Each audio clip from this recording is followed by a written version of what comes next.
¿Alguna vez te has puesto a pensar por qué cuando digo la palabra árbol, tú no te imaginas las letras ARBOL, sino una planta gigante con tronco y hojas verdes?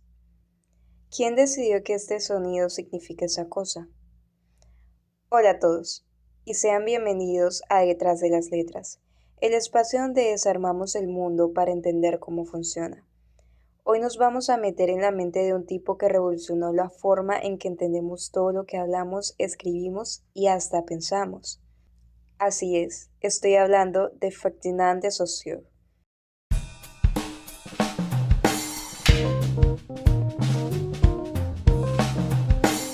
Ginebra, Suiza, principios del siglo XX.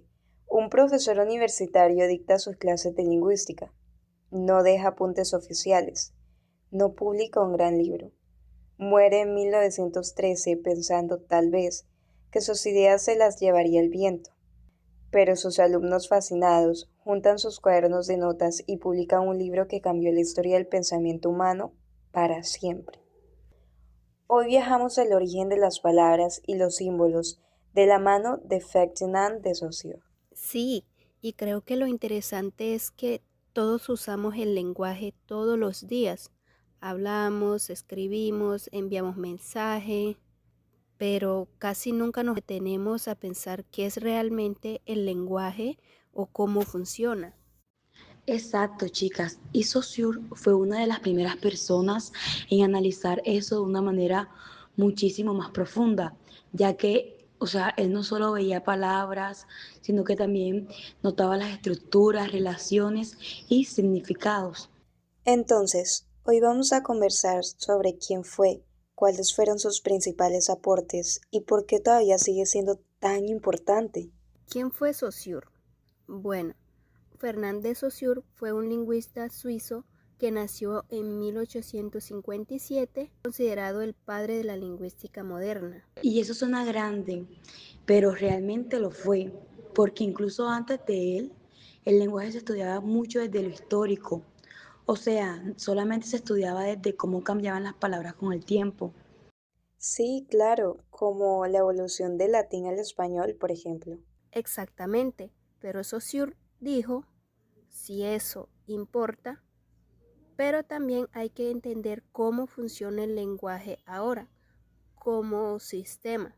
Sí, y ahí cambia todo, porque ya no estudias palabras sueltas, sino que precisamente estudias cómo se relacionan las palabras entre sí. Eso fue súper revolucionario para su época. Ahora, siguiendo con el tema, creo que este es uno de los conceptos más importantes, el cual es el signo lingüístico. Cuéntanos, ¿de qué trata este? Sí, para Saussure el lenguaje está compuesto por signos. Y cada signo tiene dos partes. La primera es el significante, que es la forma de la palabra, el sonido o cómo se escribe. Y la segunda es el significado, que es la idea o concepto mental. Ok, y aquí viene algo que me parece súper interesante, que es la arbitrariedad del signo. Oh, sí, claro, explícanos. Bueno, para explicarlo brevemente, Saussure decía que no existía una relación natural entre una palabra y lo que ésta representa. Por ejemplo, perro, dog y Shane. Tres palabras diferentes, pero mismo animal. Exacto, exacto, exacto. Entonces no hay una relación natural en decirle perro, sino que esto sería como una convención social. Todos aceptamos cierto signo y por eso podemos comunicarnos. Eso pasa incluso hoy en día en las redes sociales. Sí, total. Un emoji puede significar algo porque todos entendemos ese código. Es como algo pactado dentro de nuestra sociedad. Otro concepto muy famoso es la lengua y el habla, que normalmente lo confunde mucho. La lengua es el sistema general, reglas, gramática, vocabulario, Mientras que el habla es como cada persona usa ese sistema. O sea, todos hablamos el español. pero cada quien tiene su acento, expresiones o forma de comunicarse. Por ejemplo, aquí mismo en Colombia, una persona en la costa puede hablar diferente, a como habla alguien de Bogotá. y ambos siguen usando la misma lengua. Eso ayuda a entender la diferencia entre estructura social e individualidad. Bueno, pero también otro de los aportes importantes fue la sincronía y diacronía. Sí, que puede sonar un poco complejo, pero tranquilos, no lo es tanto. La sincronía estudia el lenguaje en un momento específico, Por ejemplo, cómo hablamos español el día de hoy. Y la diacronía, como su nombre lo indica, estudia cómo cambia con el tiempo. como ciertas palabras antiguas dejaron de usarse. O cómo nacen palabras nuevas por internet.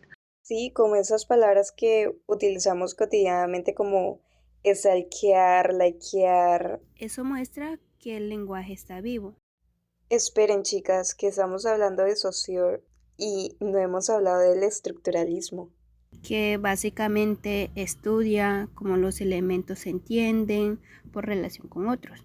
como día y noche. O sea, podemos entender a una porque es la oposición de otra. ¿Saben algo que me sorprende mucho? Es que Saussure no solamente impactó en la lingüística. También influyó en literatura, filosofía, antropología y comunicación. Sí, porque es que estudiar signos es estudiar cómo construimos significado, chicas. Y la gran pregunta, ¿todo fue perfecto? Pues claro que no. Algunos dicen que se enfocó demasiado en estructura y dejó de lado contexto social o emociones. Sí, pero aún así fue base para muchísimas teorías posteriores. En conclusión, Saussure cambió la manera en que entendemos el lenguaje, y aunque vivió hace más de un siglo, Sus ideas siguen presentes.